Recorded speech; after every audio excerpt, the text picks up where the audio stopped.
Salut à tous, aujourd'hui on va parler de Ready Player One, donc vu avec Anna. Salut, je me suis habillée en conséquence. Il s'agit du nouveau film de Spielberg qui avait déjà sorti Pentagon Papers cette année. Et le film a déjà pas mal fait parler de lui. Donc au casting, il y a Ty Sheridan dans le rôle principal, il y a aussi Mark Rylance et Simon Pegg pour ce qui est des acteurs les plus connus, parce que le reste sont des acteurs assez nouveaux quoi. Et pour ce qui est de l'histoire, donc le personnage de Wade est un jeune homme qui, comme la plupart des autres personnes sur la planète, joue au même jeu vidéo, donc l'Oasis, qui est un monde en VR, genre c'est VR chat, mais en photo réaliste. Et VR chat du turfu. Ouais, et avec la possibilité de faire limite n'importe quoi. Sauf manger, dormir et aller aux toilettes. Et aller aux toilettes, voilà. Donc ils ont des combinaisons à retour haptique, des tapis roulants, multidirectionnels, comme ce qu'on imaginait dans les années 90 quoi, pour la VR. Exactement. Et il se trouve que le créateur de ce jeu est décédé 5 ans avant la période où le film se passe. Et il aurait caché 3 clés dans le jeu qui permettraient d'accéder en gros à toutes les actions qu'il avait sur sa société, qui est extrêmement... donc qui ferait déjà de la personne qui trouve ces 3 clés une personne extrêmement riche et qui aurait le pouvoir sur l'Oasis. Et en gros, ils appellent ça l'egg, donc l'easter egg quoi. Tout commence quand le personnage de Wade est sur le point de trouver la première clé. Et forcément, vu qu'il y a énormément d'argent en jeu, il peut pas genre juste remporter les 3 clés comme... Comme sa figurine de nose quoi. Ouais non mais comme s'il trouvait juste une armure légendaire dans Warcraft. Et du coup toi qu'est-ce que t'as pensé du film? Moi je l'ai bien aimé en fait, c'est pas le film de l'année quoi, mais pas comme certains pourraient le penser, mais je me suis bien éclatée devant.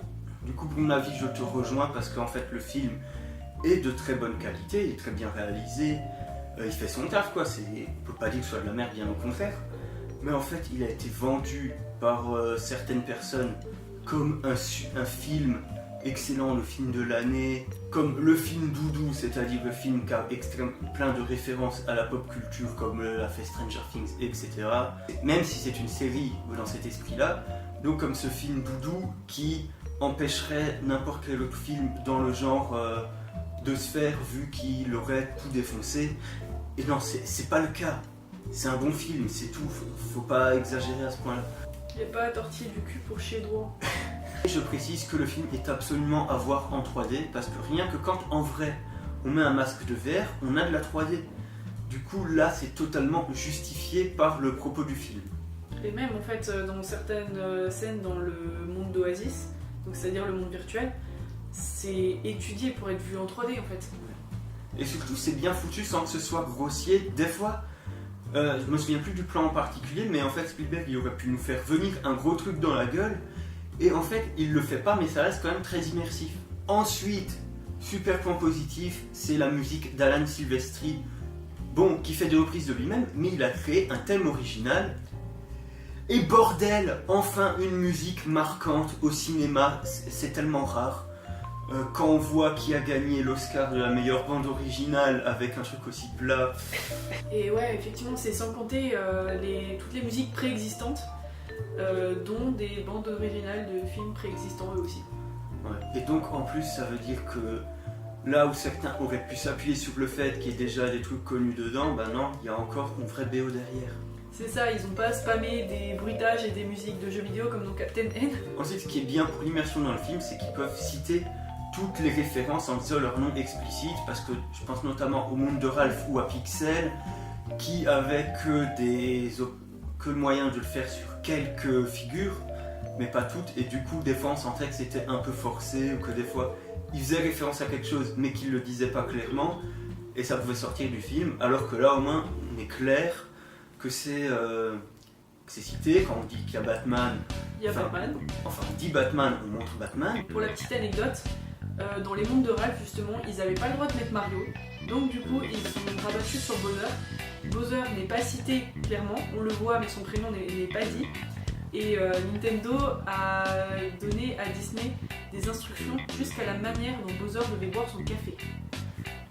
En plus, mais justement dans le monde de Ralph, on voit bien que tout le monde du sucre c'est censé être une partie de Mario Kart, mais c'est jamais dit comme tel. Alors que là, avalanche marques et de références, quoi. C'est ça. Ensuite, surtout pour ce qui est de la technique, elle est ultra révolutionnaire.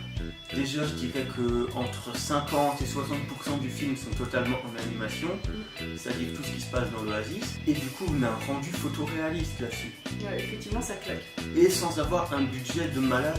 Il y a un truc qui m'a particulièrement marqué en fait dans les rendus du logiciel. C'est par exemple genre, la texture de peau du personnage principal féminin, genre les petites taches de rousseur et tout. J'ai trouvé ça genre super bien fait et super beau. Au niveau des plans, Spielberg m'a surpris parce que là où je m'attendais à voir des plans séquences, notamment tout au début du film, quand Wade descend de là où il habite, Voilà. on va parler de maison. C'est Du coup, je m'attendais. un mobilhome, en fait. Ouais, un mobilhome, en fait, il y a plein de mobilhomes les uns sur les autres. Et du coup, quand il descendait, je me suis dit, comme le plan partait, je pensais qu'il allait faire un plan séquence qui passerait à travers tous les mobilhomes de place. Et en fait, ça m'a un peu surpris. Et je pensais qu'il y avait quand même moyen de le faire, je vois pas pourquoi il l'a pas fait. Mais moi, par rapport à ces plans-là, en fait, j'avais aussi un truc à dire.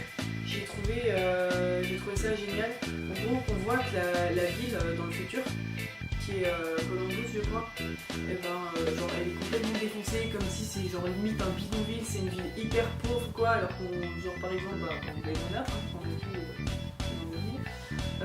la ville du futur, c'est vraiment genre une ville de compète. Alors que là, c'est un truc tout pourri, tout cassé. Et il y a le contraste avec ça. Quand on voit à l'intérieur des mobilhomes que tout le monde, les mamies, les darons, les gosses, ils ont tous un casque de VR. En même temps, quand tu peux vivre dans l'Oasis, ouais, ça montre que quand tu peux vivre dans l'Oasis, t'en as plus rien à foutre du monde réel qui t'entoure. C'était le but premier de la chose en fait, c'est expliqué au début.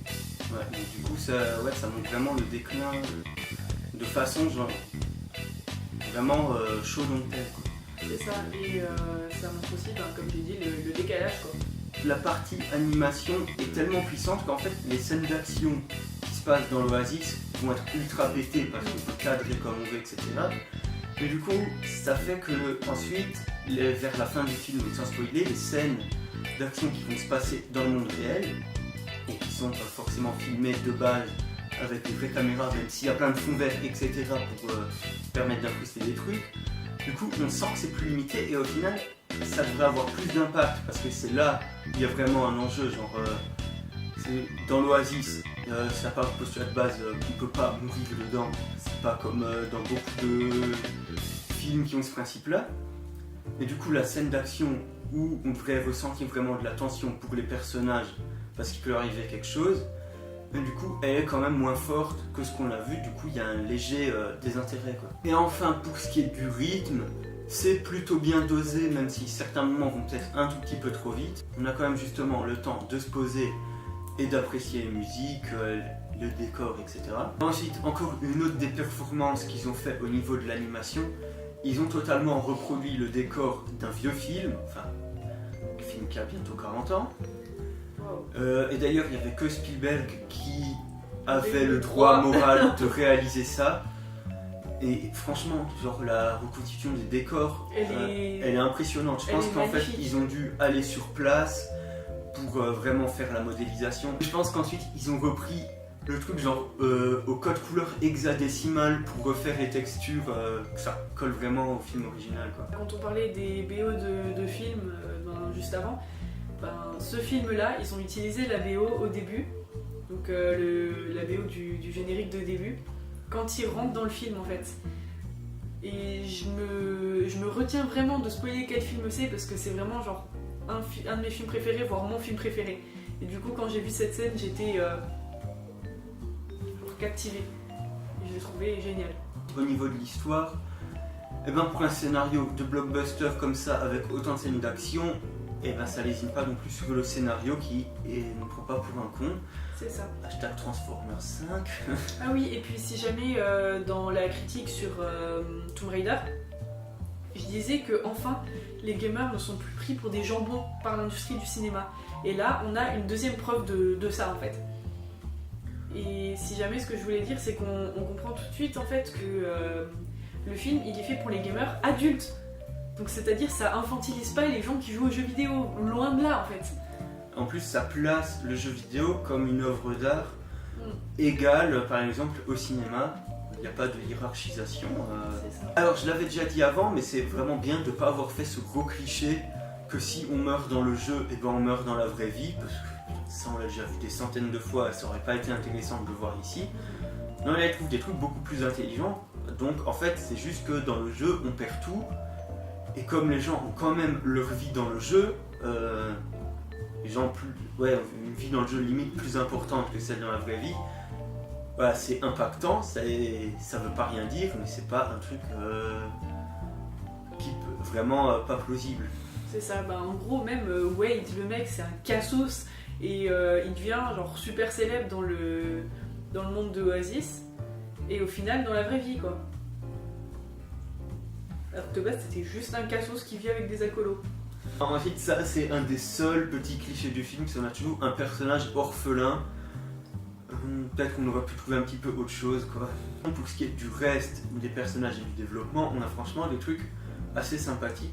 Déjà il y a des retournements de situation genre perso, enfin avatar et perso IRL auxquels on s'attend pas et qui jouent, qui désamorcent des clichés en fait. On s'attend à ce qu'il y ait des retournements de situation par rapport au personnage, mais pas à ça exactement quoi.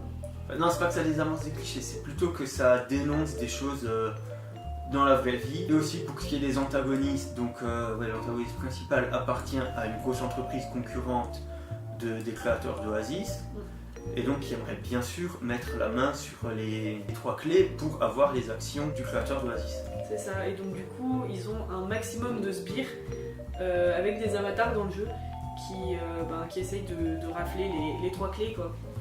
Bon, c'est juste limite une allégorie des farmers chinois et de toute l'économie virtuelle qu'il y a sur les MMO quoi. Le méchant principal en fait c'est quand même un gars qui croit au départ faire les choses bien mais qui n'utilise pas les bons moyens quoi. C'est ça, et pas juste méchant pour être méchant. C'est ça, mais ce qui est dommage en fait c'est que donc les gens essaient de l'arrêter, pas seulement pour devenir riche, mais parce que ce mec c'est pas un passionné clairement, c'est un trou du cul, il est pas du tout fan de jeux vidéo, il veut juste s'en mettre plein les couilles quoi. Pour conclure, moi je disais c'est un bon film, mais ensuite par exemple ça peut pas être le film du siècle, je veux dire au niveau de l'histoire, il n'y a pas 12 degrés de lecture différents comme il y a pu avoir dans un Matrix. Donc c'est un excellent divertissement et ça se place bien au-dessus que Marvel, Transformers et bien d'autres. Ça devrait être pris en exemple, mais c'est pas genre un film hyper philosophique, voilà. Et je trouve que cette année quand même, Spielberg a fait mieux avec Pen and Paper. Même si c'est 2 films clairement pas comparables en fait, clairement c'est comme si tu comparais un bon cassoulet avec une bonne choucroute. Oui, ça je sais, mais genre, c'est pas là où Spielberg a donné le plus de sa personne. De lui-même en fait. On voit bien, il a souvent fait ça, de faire un gros film de studio pour avoir un autre petit film financé, donc comme il avait fait Jurassic Park, juste pour faire la liste de Schindler. Mais ça l'empêche pas de faire ce boulot vraiment très bien sur les gros films de studio. Et puis quand même c'est mieux que ce soit Spielberg qui fasse ça parce qu'en fait il fait des citations de trucs qu'il a lui-même créés, qu'il était producteur quand même par exemple de Retour vers le futur, etc. C'est du recyclage mais du bon recyclage. En tout cas merci d'avoir regardé la vidéo, donc n'hésitez pas à vous abonner, à donner votre avis sur le film en commentaire et surtout à partager la vidéo. C'est le plus important pour nous. Nous on vous dit à plus.